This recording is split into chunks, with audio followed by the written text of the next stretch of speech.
La Fundación Escuela de Solidaridad is to allow people who have been uprooted, excluded, or living with violence to recover and eventually be able to reintegrate into society. What makes the foundation so special is how accepting and understanding the community is. The foundation was founded by Ignacio Pereda Perez, who continues to lead the foundation today.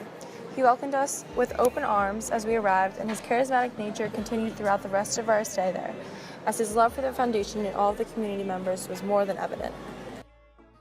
In the Fundación, we were given a number of activities that help contribute to the community. One of the activities was bread making. In Spain, bread, or pan, is eaten often. Most of the time, Spaniards eat just a piece of bread for breakfast. Carlos, one of the top members of the foundation, is the bread maker and helped us. First, we talked about bread making and learned how they make it in Spain. White wheat flour is used rather than whole grain because white wheat flour has more flavor and it is cheaper. Also, olive oil is the main ingredient, and Spaniards use it in many of their dishes. In France, the main fat is usually butter. However, in Spain, the main fat is olive oil. After adding the flour, we added yeast, salt, water, and the olive oil. We had to wait and let the yeast react with the other ingredients. After some time, we realized that the dough got much larger. We kneaded the dough and formed it into loaves. Then we were able to make designs on the bread. Once it was baked, we ate it for lunch and dinner. It was delicious. One service project we worked on at the Fundación was gardening. First, we cultivated the soil, then spread fertilizer, and then we were able to plant. Dora, who ran the garden at the Fundación, helped us with every part and was a true pleasure to work with. We planted 30 tomato plants, 16 pepper plants, and 4 squash plants. These plants will be nurtured by the community until July when they are ready to be harvested. The vegetables will then be used to feed the community. At the Fundación, vegetables are used in every meal, so our contribution will be very important. The most physically challenging project of this unit was breaking apart the old sidewalk and making the cement. Before we started making the cement mix to create the sidewalk, we had to demolish the already pre-existing sidewalk with pickaxes and a single power drill. After breaking apart the old sidewalk, we had to carry wheelbarrows full of rocks to where the cement was being made behind a building. We used water, cement mix, sand, and parts of the old sidewalk to make the cement and a cement maker for the new sidewalk. It was rewarding to see how impressed the people at FES were with how much progress we made on the sidewalk in such little time. At the foundation we were at, there was a daycare for all of the young kids. It was such a great experience to work in the daycare and have a sense of responsibility too. Martine and I worked with the kids the first day and we had a fun time with them. We got to play with them and dance with them too. Then we took them to go swimming as well. It was so nice to see the kids running around the foundation and saying hi to them, especially being with baby Patricio. He was the founder's baby and we got to bond with him and all the other kids. It was nice to practice being patient with the children and learning how to take care of them. When they saw us, they always got so happy because I know they looked up to us, which is so amazing. On our last night at the foundation, we had a huge dance party with them and it was a lot of fun. This was such a great experience. One of the key points of our work at FES was to leave a mark by helping the community and decorating the walls. We left our visual mark in the form of a mosaic made from colorful pieces of pottery that were collected from around the grounds. The design was created by all the students and incorporates human embodiments of Spain and the United States holding hands with the saying, Mi casa es tu casa, which translates to, your house is my house above.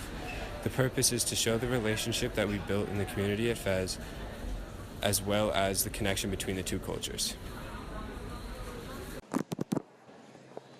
Our day started with activities to help the community from 9 a.m. to 2 p.m., but ended with activities to help ourselves, as the foundation gave us opportunities to engage in various workshops, such as origami and glass making, but also ceramics, woodworking, leather, and making marmalade. Almost all of the artwork we did was for ourselves, and the students made many useful gifts, such as ceramic or wood keychains, leather bracelets, or a jar of marmalade to go with breakfast the next morning. On the third night, we all traveled in small groups to individual houses at FES for dinner. The food was great as we were served tortilla, an egg and potato omelet type dish, rice, fruits, and vegetables. It was interesting to talk in Spanish to the members of the one house, which included 3 mothers from 3 different countries and their 8 young children. The living conditions were a bit chaotic from our point of view, but to them they were grateful to just have a reliable home at FES. After finishing up the delicious dinner and quality conversation, we had a dance party. It was great to just sing and dance to American songs and Spanish songs with the kids and others. We all had a blast. The Spanish siesta is a designated period of time for rest and recovery during the day. Within this period, local shops close and people are given the opportunity to have peaceful time to themselves. Usually lasting from 2 to 5 p.m. because of the extreme heat, siesta is a unique facet to Spanish culture. We got to experience the siesta ourselves when we worked on the FES Foundation. After completing our morning service and eating lunch, we were given the next couple hours to hang out and immerse ourselves in the community. During this period, we avoided the high temperature by swimming in the pool and hanging out in our rooms. The siesta was both refreshing and uplifting as we returned from rest with more energy and motivation to finish our work. During the cultural exchange, we visited the school Ave Maria to get to know the students, show them our culture, and learn theirs. We split into 2 groups and met with teenagers about the same age as us. We shared our likes and dislikes and showed each other our talents.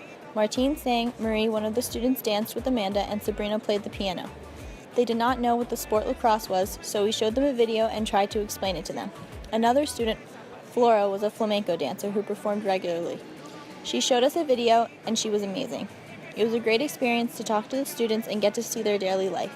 It opened our eyes to a new culture and was very worthwhile. While in Andalusia, our group got a private dance lesson on how to do a simple flamenco routine. Although we all felt a little silly at some point copying the teacher's moves, the routine put together looked really cool and a lot of fun.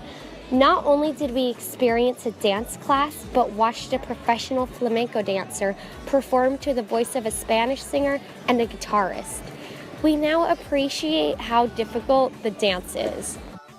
Breakfasts and dinners are not as big of a meal as they are in America. Typically our breakfasts included bread, some jam or butter, a little bit of sausage or salami, cheese, and coffee. Lunches were the biggest meal eaten in Spain. We also learned how to make paella, which is a spiced rice dish with seafood, chicken, or vegetables. Churros are fried dough sticks served with a warm chocolate sauce as a typical dessert. Most commonly for dessert, we were served flan, a custard with caramel sauce. Wednesday, after arriving in Malaga, we were able to try one of the most traditional Spanish dishes, paella. Paella consists of mostly rice and spices. We were able to choose between 2 different types, seafood and vegetable. All of us were able to witness how the paella was made, and some of us were even able to help in the making of the food by cutting vegetables and bread. After it was all cooked and ready, we all enjoyed trying this traditional dish and getting a real taste of Spanish food.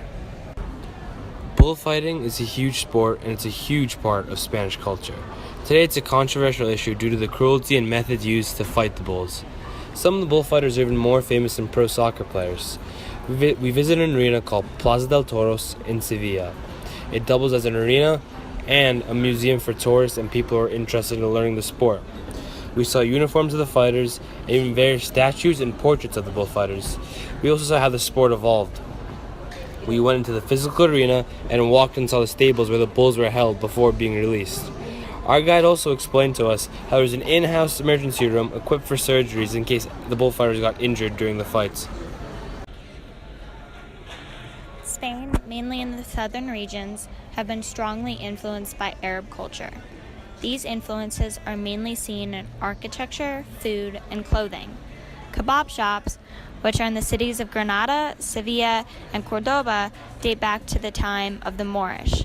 The Mezquita, which was an Arab mosque turned into a cathedral, has a lot of examples of Arabic writing on the walls.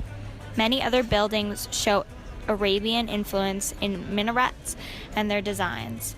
The Arabic culture does not depict stories about people and also does not show any people or images pictured on its walls. Clothing also has some Arab geometric patterns on them. Arab influence has left a distinct mark on the culture of Andalusia and southern Spain. La Alhambra was a spectacular palace that we saw as soon as we got to Sevilla, since it was hard to miss. Most of the members of the unit were really excited to see it in person, since it was talked about in Spanish class. La Alhambra was set up on a hill and was lit up beautifully at night. On our journey up the mountain, it had beautiful views. The gardens at La Alhambra were beautiful and meticulous. Inside the buildings, the details were so intricate, and you could automatically see the Arab influence, especially with the Arabic writing in stone. Following a 2-hour bus ride from the Fundación, we arrived at Cordoba, where we took time walking along the streets and touring one of its most famous historic sites, La Mezquita.